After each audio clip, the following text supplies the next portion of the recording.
Mesdames et messieurs, bonjour. Voilà, bienvenue à ce nouveau numéro de l'émission La Montre.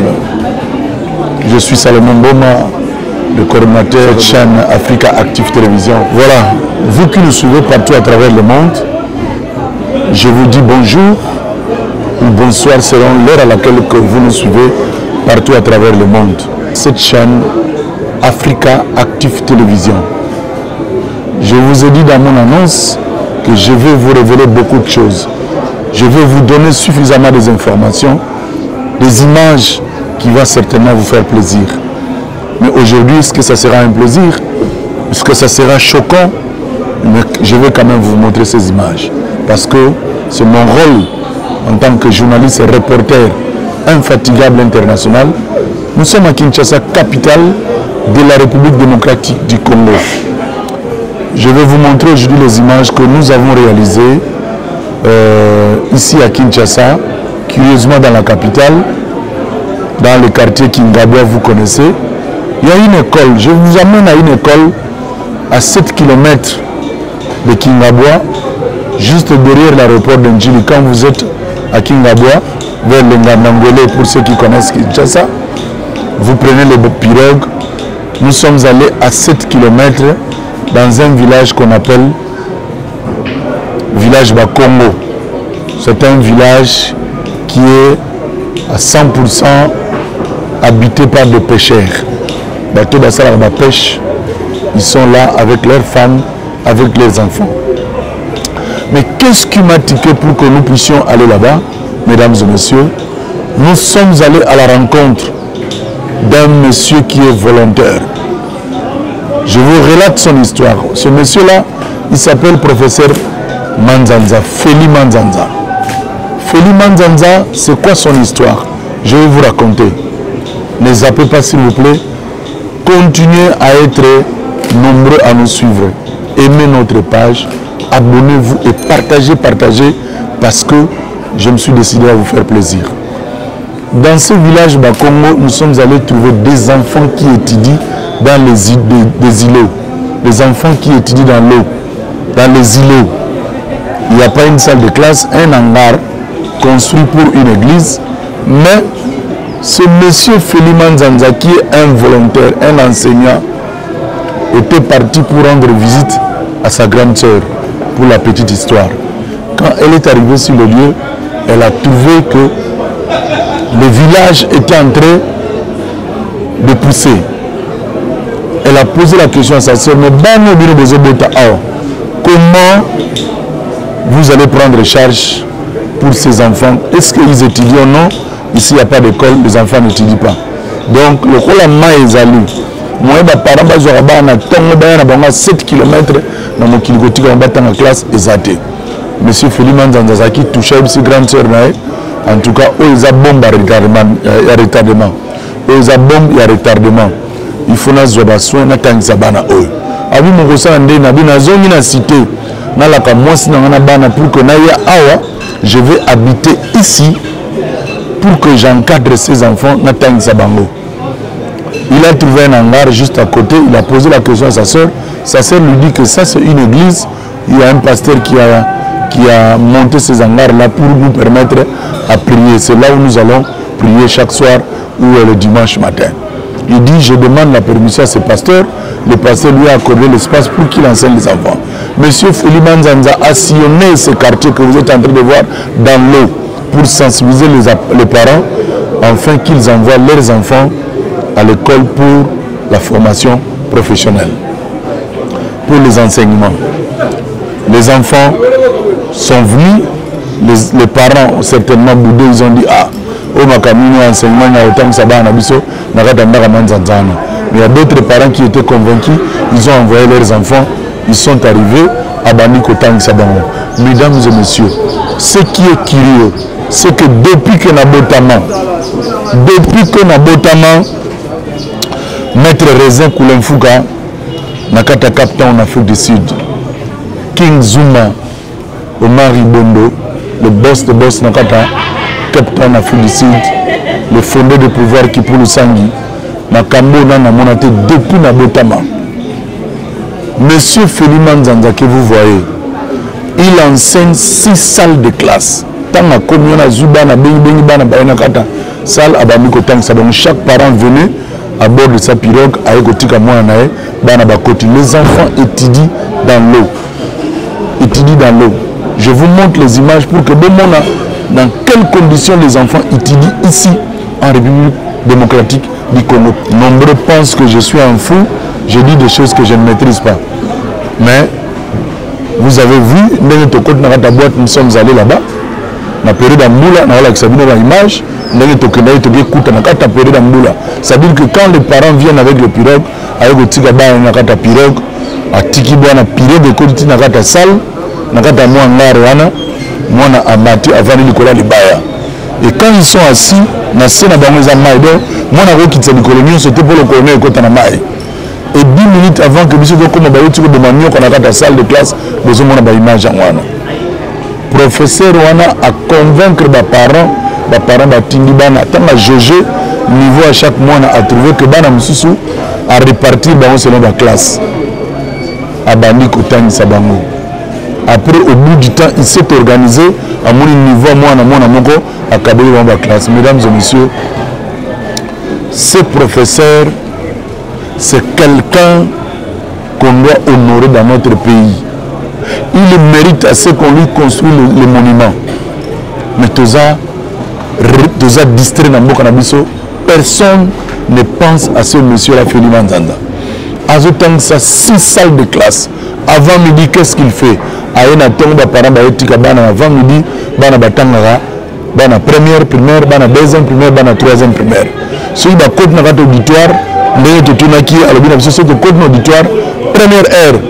Abisi bana première bozo bakaye bokoma. Abanu tang sa bana première pendant 1 heure du temps. À Silisi, bango ba vandi bana deuxième na troisième bazolanda. Azu deuxième tour, attend si bana deuxième pendant 1 heure du temps. À Silisi azuba na troisième pendant 1 heure du temps ba bimi récréation. Après temps ba gozonga azongeli so bana première 1 heure du temps, bana deuxième 1 heure du temps, bana troisième 1 heure du temps, 12 heures classe bimi bana bakenda. Il y a bimia qui me relugata li pendant ya lobo na ndako na e ali après 12h30 azongeli son école bana après-midi ba koti. Tant bana après-midi ba kokota na après-midi abali sur le temps ça bana 4e, 5e, 6e. 1 heure abali na bana 4e, 1 heure bana 5e, 1 heure bana 6e, bac de création. Tant que vous avez 1 heure 4e, 1 heure 5e, 1 heure 6e, titre comme à 17h pour Sili, monsieur Félix Nzanza a libéré bana bazomindap. Nous lui avons posé la question, combien les enfants payent comme Minerval? Alors j'ai demandé aux enfants de dire à leurs parents, ne fût-ce qu'à la fin de chaque semaine, de lundi au samedi, que les enfants m'amènent à 1 kilo, un petit kilo, 1 kilo, je vous dis, il y a farine à manioc, na farine à maïs, bah oh il y a farine à manioc, bah oh il y a farine à maïs. Bah la première, deuxième, troisième, bah il y a chaque samedi na 1 kilo, il y a farine à manioc, bah la 5e, 6e, bah il y a 1 kilo, il y a farine à maïs. Mais à l'obus, ceux qui bah pessi ming chaque samedi, c'est 3 enfants, mesdames et messieurs. Mais ce monsieur-là a de la passion, l'amour, il enseigne ses enfants. Bana balobaka français, ba commencer la récitation, ba parents ou ba bouddha qui ba hésita qui que bana bango ba oki no sala distraction kuna ta ba yoki bana bazonga ndako bandi ko sala ba récitation, bazotanga, bazo répéter makamba tanga na classe ba récitation, ba parents musu ba lagi toucher, ba zupe bana na bango, ba tindi bango pe bambango, ba ya pe kotanga. Ali bana ba e ba ni pe okota cour pour que batanga. Mais mesdames et messieurs, c'est vraiment difficile. Ce monsieur-là n'est pas mécanisé dans le gouvernement na biso.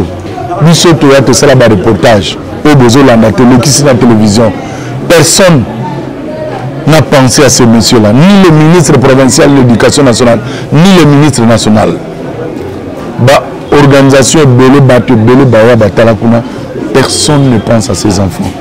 À Faonan Congolais en action, il faut banda parce que nous avons besoin d'apporter notre soutien, notre pierre partout pour la Kosungabana Oil. Nous devons aller partout. Congolais en action, nous devons mettre nos énergies en action pour que nous puissions aller. l'architecte intelligent. Je vous appelle l'architecte intelligent, Coco Sombolay. Il faut chercher les partenaires pour que vous veniez ici à Kinshasa, afin que nous allions au village Bakongo avec vous. Construire des écoles dans l'eau pour permettre aux enfants d'étudier. Et là, vous voyez qu'est-ce qui s'est passé. Il y a une dame, j'ai fait passer ces images-là à la télévision. Il y a une dame en France qui a son nom de jeu. Elle s'appelle Madame Aminata Mbongala, qui était touchée. Elle m'a appelé un jour au téléphone, elle me dit, monsieur, les images que tu as montrées, c'est vrai, les enfants étudient dans l'eau en pleine capitale. On a dit, oui. Elle dit, si je viens à Kinshasa, est-ce que tu pourras m'amener là-bas? Je lui ai dit oui. Vous voyez comment nous sommes en train de partir ensemble avec Madame Aminata. Nous sommes partis jusqu'au village Bakongo avec Madame Aminata. Elle a apporté un ouf de soulagement à ses enfants. Les cahiers, les bics, ardoises, les sacs pour la scolarisation des enfants. Le monde, l'ambiance qui a régné, tout le village était bougé. Les enfants sont venus, ils ont retiré les kits scolaires pour que basons en classe dans la condition de Ramalam. Je vous laisse suivre ces images, mesdames et messieurs. C'est très choquant. Hein? Rams Botela, c'est très choquant. Il faut tout sur Nambo Kanabiso, tout activer la pensée Nabiso. Hein? Pichu Ebe, Zola Nangana Belgique, Dieu donné, mon choix est d'Arata Belgique, besoin de mon image en tout cas, Papi, il fait Benakata Panama, na Issa, il fait Benakata Irlande, de la partenaire tout ton Nambo Kanabiso. On est mieux chez soi, personne à cause de ça. Il y a la pression de nationalité. Un jour, si vous avez gaffe, vous avez un avion, vous avez un zone sur la boca. Si vous avez ton anesthésie pour la police pour que vous ayez un boca. C'est pourquoi nous devons penser à reconstruire déjà les Congo. Voilà le futur ministre, voilà le futur député, le futur mandataire public, condition dans ce temps-là. Mesdames et messieurs, je vous laisse suivre ces images. Charlie Lubaki, vous qui nous suivez depuis les États-Unis d'Amérique, Adolphe Landou, le grand sapeur Nakatapana aux États-Unis d'Amérique, la personne de Coco Anaïs Mbikila, nous étions avec toi Coco Anaïs. Vous vous souvenez encore de l'image Esther Lepala Nakata Canada na Ottawa, Mbote Bolo, Natiki Bino, architecte Coco Sombolay, avec M. Jeff Toupou. M. Jeff Toupou, salut à toi.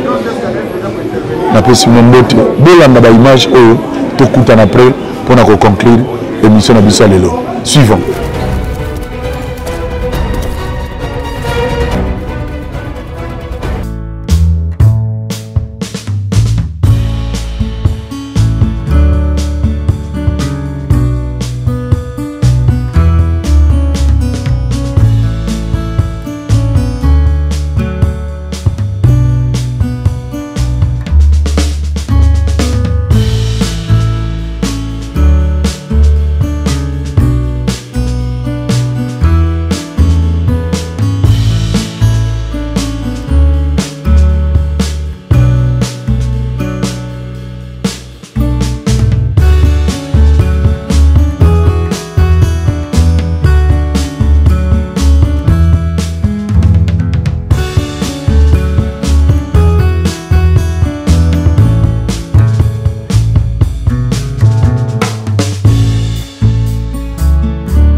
Atypique. Depuis 20 ans, il enseigne ici à Kingaboa, au village Île de Bakongo, dans les conditions particulièrement difficiles, dignes d'antiquité. Feli Manzanza s'occupe seul des enfants de la première en 6e année primaire. Pendant la saison des pluies, son école est aquatique. Les moyens de transport de la maison à l'école est la pirogue.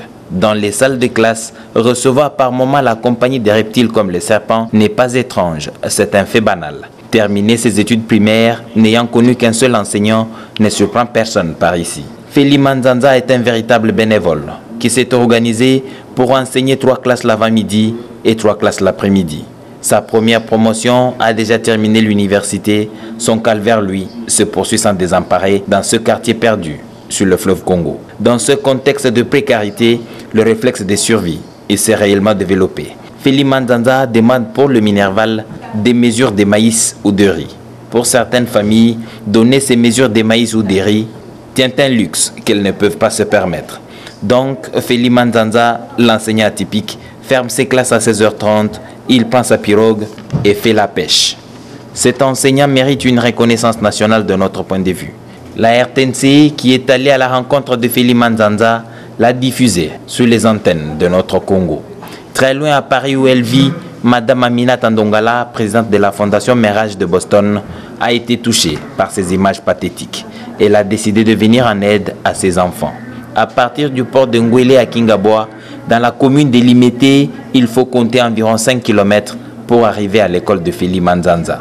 Accompagné du vice-président de la fondation, le pasteur Robert Zizila, quelques cadres du service national du volontariat et des femmes de l'ONG Compagnons d'Action pour le Développement Familial, CADEF, Aminata Ndongala, présidente de Mérage de Boston, a amené 2 semaines avant la rentrée scolaire des sacs à dos, cahiers, stylos, crayons, ardoises, cartons de craie blanche pour les élèves de cette école du village Île de Bakongo. Merci maman Mérage de Boston pour la sac, pour la bic, pour la cahier, pour la jus, même biscuit, même sac. Merci maman, maman Sosale Libiso. Merci. Merci maman Minata Sosale Libiso. Tiens, te coupé ça, merci. Merci Libiso va sac, va bic, va cahier. Et on te coupé ça, merci. Kobo c'est la paix, mais c'est la bisoté. La paix c'est merci mingi. Pour Eliba na biso ba sac. Tomoni ba sac, tomoni ba kaye ba biki, to senga nzamba pambola Aminata. Azwa ebele, pour mu komisuya kotenga so be école. Pour école ezate bino mo moni, bana nde ba otanga. Poto zali pe na mbongo te, papa misala malonga te, moto so me bana ba saki ezate. Aminata nzamba pambola ya bakisela ye. Abosa na biso te, aya lisusu pona kotonga classe ya bana. Na remercie maman Aminata na bolamu bosali, ande boyeti na Île Bakongo. Boyoka bola bana biso basaki, to bolongo biso na charge basaki, nzaba pambola bino, nzaba mona bino na misala na bino. Merci maman. On est vraiment content la Fondation de Mérage de Boston que l'accueil chaleureux nous a comment ils nous ont accueillis à l'île de Bakongo. Donc on est venu ici pour la rentrée scolaire. On a distribué aux enfants des kits scolaires, c'est-à-dire cartables, cahiers, ardoises, stylos, et à la fin on a fini par un petit goûter. Je pense qu'ils sont contents et que cette rentrée scolaire sera vraiment très fructueuse pour le reste, parce que vraiment on a vu les conditions dans lesquelles ils étudient. C'est vraiment pas facile, mais on compte ne pas s'arrêter là. Dans ce milieu, ce sera pour la première fois que certains enfants se verront possédant un cartable pour l'école. Feli Manzanza, l'enseignant volontaire, a reçu de la présidente de la Fondation Mérage de Boston quelques vêtements et une enveloppe qui lui permettent de s'acheter ne serait-ce qu'un téléphone portable.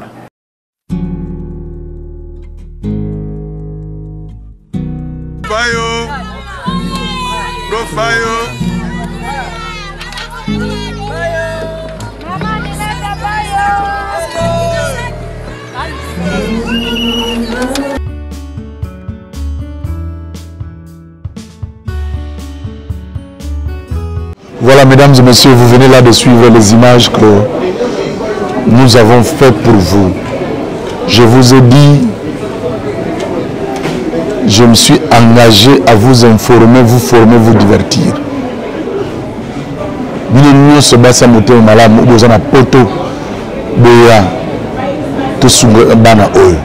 Ce monsieur-là, c'est un volontaire. Moi, je l'appelle un volontaire.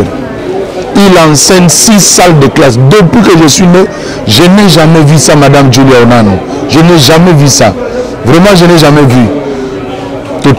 Sur la première, un enseignant enseignait 6 salles de classe et puis chaque jour, il prépare 6 leçons différentes. Quand je lui ai posé la question, après que sa cour au Salarani na labiso na zongi na ndako na kangi bisaka na ngai na ke tika ba note na ndako, je prends boîte na ngai na ke na fleuve pour na ko sala pêche pour so na sali pêche te bana ba goliate parce que l'école ba futa ngambo moté. Est-ce que vous ne pouvez pas venir en aide à ces professeurs? Est-ce que vous ne pouvez pas soutenir ce monsieur Feliman Zanza? Le numéro est là, mon numéro WhatsApp est là et mon numéro de téléphone est là. Les deux numéros qui sont à votre gauche, ce sont mes numéros de WhatsApp. Vous pouvez communiquer, vous pouvez m'appeler. Vous pouvez m'appeler. Est-ce que tu peux faire la geste pour la banane? Tu peux faire la geste pour investir baya, tu tombes à l'école pour la banane. C'est très dramatique. Les enfants étudient dans l'eau.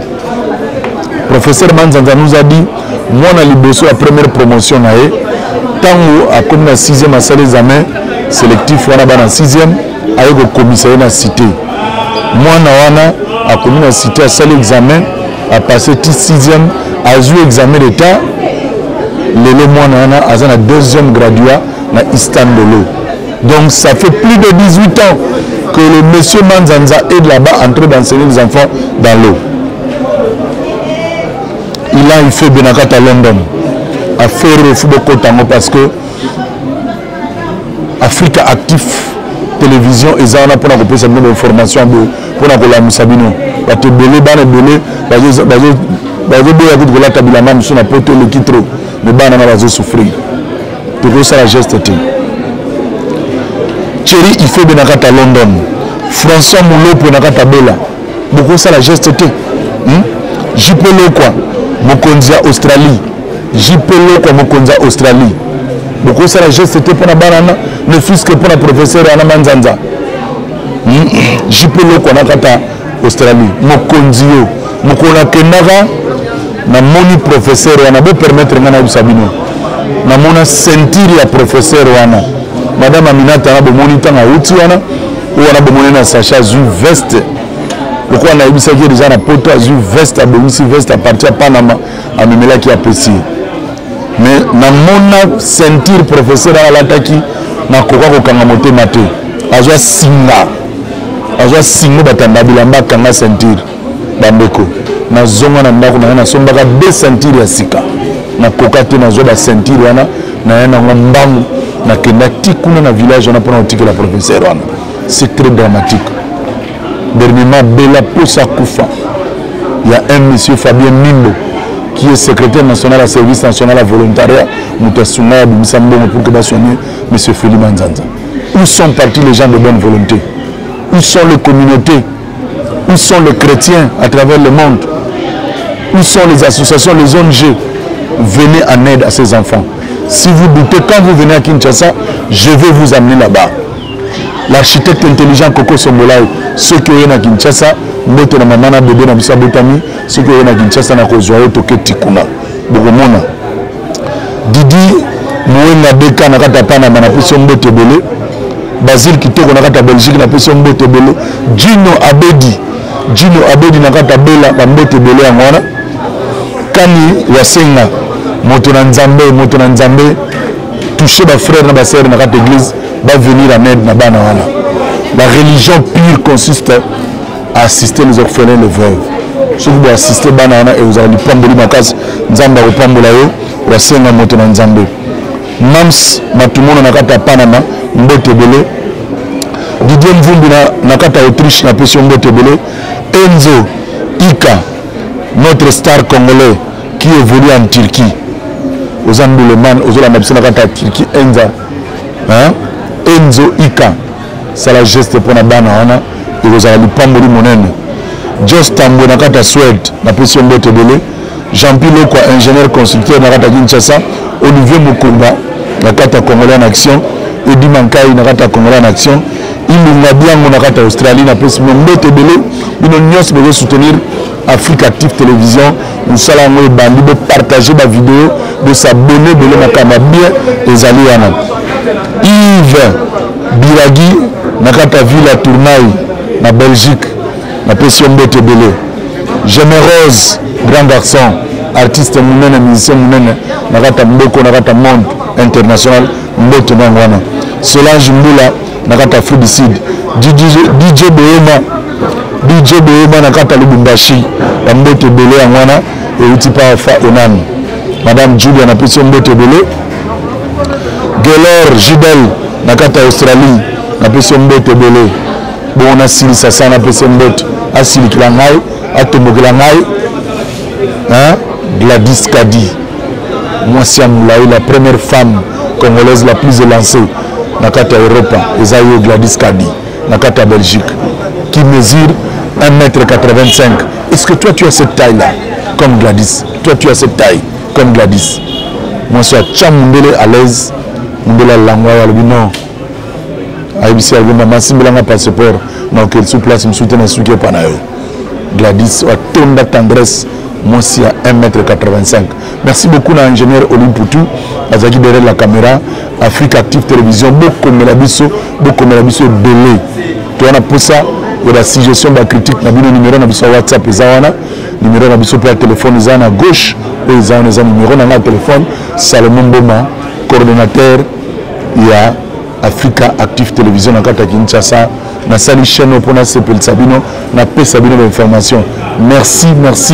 Na partenaire le plus privilégié où je soutenir la journée à fa onan na kata Australie na Brisbane mbote belé Koko Sombola na zolo le fort frère Hakim na solo bongwana tout transformer sikana na mona na professeur abote bosungae azana nim téléphone une nyos boza na kata Belgique boza na en France partout boza tellement ébélé avec le temps fondé qui pour le sangi na kata Cap Town na pression mbote Tony Kanda Ikabe na kata Cap Town mbote bele na kata Afrique du Sud Marc Makuba na kata Afrique du Sud na pression tout mbote bele Thérèse Ikie bino tout boza ebele Mutaka Moka artiste na ngai Piché Kinkela merci beaucoup pour le soutien na yo na kata Africa Télévision Fidèle Mambuya le parlementaire céleste la pression mbote bele aucune question mené à confinement Fidèle Mambuya mbote bele Bouti camarade Bassala Nzambo vous restez branchés dans le programme de Africa Télévision, vous êtes